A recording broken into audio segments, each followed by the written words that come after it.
भी धारण करने का महत्व है।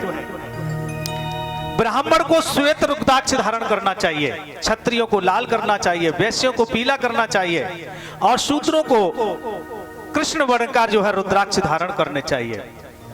इस प्रकार से जो है रुद्राक्षों की महत्ता कही है। कहते हैं एक मुखी रुद्राक्ष, 14 मुखी रुद्राक्ष होते हैं, जिसमें सर्वप्रथम सबसे श्रेष्ठ जो है एक मुखी रुद्राक्ष होता है। एक मुखी रुद्राक्ष जो है मुक्ति को, भुक्ति और मुक्ति दोनों को जो है प्रदान करने वाला होता है, वो साक्षात शिव रूप होता है। उसके बाद उसे धारण करने से, एक मुखी रुद्राक्ष धारण करने से अगर किसी व्यक्ति को ब्रह्म हत्या भी लगी हुई है, गौ हत्या भी लगी हुई है और एक मुखी रुद्राक्ष अगर धारण करता है तो वो गौ हत्या ब्रह्म हत्या का पात्र नहीं बनता, वो उसकी गौ हत्या ब्रह्म हत्या भी दूर हो जाती है केवल एक मुखी रुद्राक्ष धारण करने से, क्योंकि वो स्वयं शिव का स्वरूप है। दो मुखी वाला रुद्राक्ष भी धारण करने से गौ हत्या का जो पातक लगा होता है वो दूर हो जाता है। तीन मुखी रुद्राक्ष धारण करने से ये सुख शांति साधन प्रदान करता है। चार मुखी रुद्राक्ष धारण करने से, इससे शरीर में जब ये हृदय से टच होता है तो सारे जो है कष्ट होते हैं, बीमारियां इत्यादि होती हैं, ये सब दूर हो जाती हैं। इस प्रकार से 14 मुखी रुद्राक्ष हैं और सबके अलग अलग सबका वर्णन शिव पुराण की कथा में आया है। 9 मुखी रुद्राक्ष धारण करने से कपिल मुनि की पदवी प्राप्त होती है और जो 12 मुखी रुद्राक्षों को धारण करता है, 14 मुखी रुद्राक्षों को धारण करता है, अनन्य रुद्राक्षों की अनन्य स्तुतियां हैं।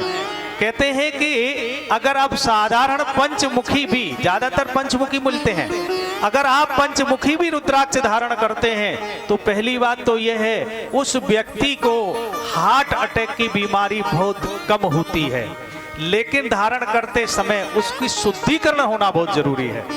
कम से कम साल में एक बार उसका अभिषेक जरूर करें और जब अभिषेक करें तो उसको जो है धारण करें। और हर रुद्राक्ष धारण करने का एक अलग ही मंत्र है। जैसे एक मुखी जब हम धारण करते हैं तो ओम ह्रीं नमः, दो मुखी धारण करते हैं ओम नमः, तीन मुखी धारण करते हैं ओम क्लीं नमः, चार मुखी धारण करते हैं ओम ह्रीं नमः, पांच मुखी धारण करते हैं ओम ह्रीं नमः और 6 मुखी धारण करते हैं ओम ऐं हूं नमः।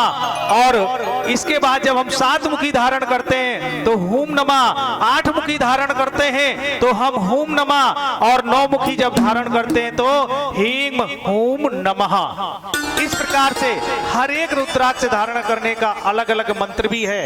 इसलिए कहते हैं कि माथे पे त्रिपुंड विदु भालहु विराजे प्रेम, जटन के बीच गंग धार को झमेला है। सींगे कर राजे एको, सींगे कर राजे एको, कर में त्रिशूल राजे, गरे मुंड माल डाले कांधे नाग से लाहे, कट बांध छाला बांधे रमाए तन बाम अंग, अंग गौरी देवी चढ़न को बेला है। धेला है न पास,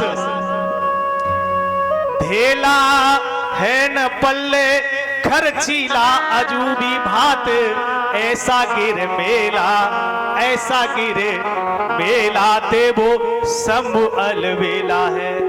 धेला उसके पास नहीं है ना, बागांबर लपेटते हैं, न घर है न द्वार है न मकान है ना, लेकिन खर्चीला बहुत है। जिसको भी देता है उसको छप्पर फाड़ के देता है, जिसको भी देता है।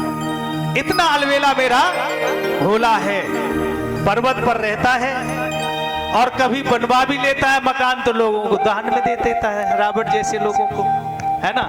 इसे कहते हैं कि हमेशा मनुष्य को ईश्वर में रमा रहना चाहिए, नमः शिवाय बोलना चाहिए, क्योंकि ये जो शरीर है ना, मनुष्य की आयु 100 वर्ष की आकी गई, लेकिन इस 100 वर्ष की आयु में देखो हर एक गिनती श्वास की होती है।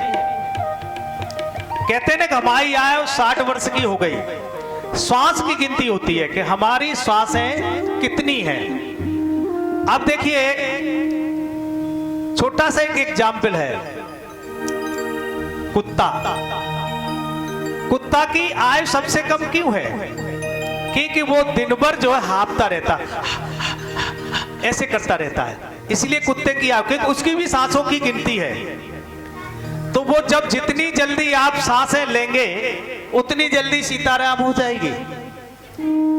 जिस व्यक्ति को अस्थमा दमा की बीमारी होती है वो व्यक्ति जल्दी चला जाता है, क्योंकि उसकी सांसें गिनती की है ना। इसलिए किसी ने कहा है कि सांसों का क्या भरोसा, सांसों का क्या भरोसा।